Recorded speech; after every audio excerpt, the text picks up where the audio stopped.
మిత్రులకు శుభోదయం. నేను మీ శ్రేయభిలాషి JS Bavajan. JSB with you YouTube ఛానల్లోకి స్వాగతం. ఉమ్మడి చిత్తూరు జిల్లా పరిధిలో మామిడి దిగుబడులు అనే కార్యక్రమంలోకి స్వాగతం. ఇప్పుడు మనం చిత్తూరు జిల్లా పులిచెల్ల మండలం కొత్తపేట నుండి మంగళంపేటకు వెళ్ళే దారిలో గల తోతాపూరి పండిస్తున్న మామిడి తోటలో ఉన్నాం. ఈ ఏడాది మామిడి సీజన్ ప్రారంభం నుండి మామిడికి గిట్టుబాటు ధర లేక రైతులు అష్టకష్టాలు పడుతున్న విషయం తెలిసిందే. దీంతో రాష్ట్ర ప్రభుత్వం స్పందించి టన్నుకు 4,000 ప్రకటించిన రైతులకు ఏమాత్రం గిట్టుబాటు కావట్లేదని వారు వాపోతున్నారు. అదిగాక ఇప్పటికే టేబుల్ రకాలు కూడా పూర్తి కావడంతో తోతాపూరి మొత్తం గుజ్జు పరిశ్రమకే తలెస్తున్న వేళ రైతులకు కాస్త ఊరటిచ్చేలా తోతాపూరిలో రంగున్న కాయదే రాజ్యం అన్నట్టు సగం రంగు ఉండే కాయలు కూడా సగం రంగున్న కాయలు కూడా వెతికి మరీ వ్యాపారస్తులు కొనుగోలు చేస్తున్నట్లు తమ రాష్ట్రాల ఎగుమతి కోసం టేబుల్ రకాలు పూర్తి కావడంతో తోతాపూరిలో కూడా సగం రంగు పచ్చగా ఉంది, మొత్తం పసుపు రంగుతో ఉంది. ఇలాంటి సగం రంగు ఉన్న కాయలు కూడా వ్యాపారస్తులు కొనుగోలు చేసి తమ రాష్ట్రాలకు ఎగుమతి చేస్తున్నట్లు స్థానిక వ్యాపారులు పేర్కొన్నారు. అంటే ర్యాంపులకు ఇతర ప్రాంతాలకు తోలితే టన్నుకు 4,000 వస్తుంది కాబట్టి కాయలను గ్రేడింగ్ చేసి మంచి రంగు ఉండే కాయలు బాక్సుల్లో వేసుకుని రైతులు దామల్చురు మరియు వారికి తెలిసిన మండీలకు తరలిస్తున్నారు. ఎందుకంటే దాదాపు ఒక రైతుకు 5 టన్నులు ఉంటే దాంట్లో రంగు ఉండే కాయలు గ్రేడింగ్ చేసి ఒక టన్ను రానిలే ఎంత లేదన్నా సగం రంగు ఉండే కాయలు టన్ను 8,000తో కొనుగోలు చేస్తుండడంతో అవి మార్కెట్కి తరలించి డబ్బులు చేసుకుంటున్నారు స్థానిక రైతులు.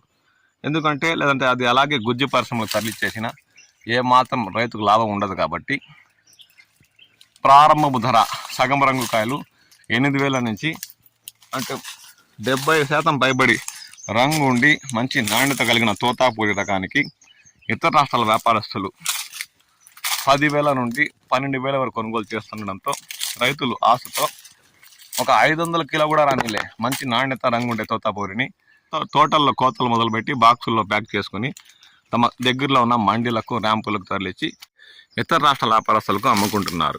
దీంతో టన్నుకి ర్యాంపులో అయితే 4,000 వచ్చే సరుకు 10,000 వస్తుండడంతో ఏదో కాస్త కూస్త కూలీల ఖర్చైనా వస్తున్న ఆశతో టేబుల్ రకాలు లేకపోవడంతో తోతాపూరి కలర్ ఉన్న కాయద రాజ్యం అన్నట్టు ఉందని వారు పేర్కొంటున్నారు. చూడండి, సగానికి పైగా రంగు నాణ్యత అంటే ఇలాంటి కాయలన్నీ గ్రేడింగ్ చేసి మరీ రైతులు తరలిస్తున్నారు.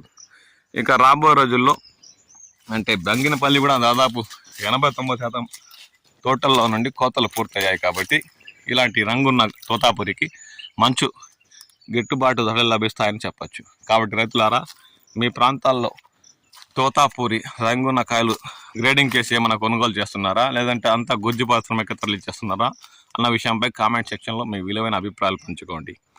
అంతేకాక సగం రంగు ఉండే కాయలు కూడా మీ ప్రాంతాల్లో వ్యాపారస్తులకు చూపిస్తే కొనుగోలు చేస్తారా అన్న విషయంపై కూడా కామెంట్ చేయండి.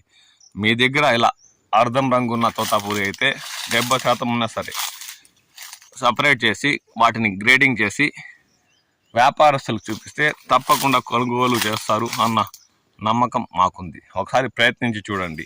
మీ తోటల్లో సగానికి పైగా పసుపు రంగులో ఉన్న తోతాపూరి ఉంటే, నాణ్యత ఉంటే తప్పనిసరిగా ఇతర రాష్ట్రాల వ్యాపారస్తులు తమ రాష్ట్రాల ఎగుమతి కోసం టన్ను 8,000 నుండి 10-12,000 చెల్లించినా ఏమాత్రం ఆశ్చర్యపోవాల్సిన పని లేదు. ఎందుకంటే ఇప్పుడు టేబుల్ రకాలు బంగినపల్లి, మల్లిక, ఇతరత్వ మొత్తం 90% పైగా కోతలు పూర్తయ్యాయి కాబట్టి వారికి ఇప్పుడు ప్రత్యేకంగా రంగున్న తోతాపూరిదే రాజ్యం అన్నట్టు కొనుగోలు చేస్తున్నారని స్థానిక వ్యాపారులు పేర్కొంటున్నారు.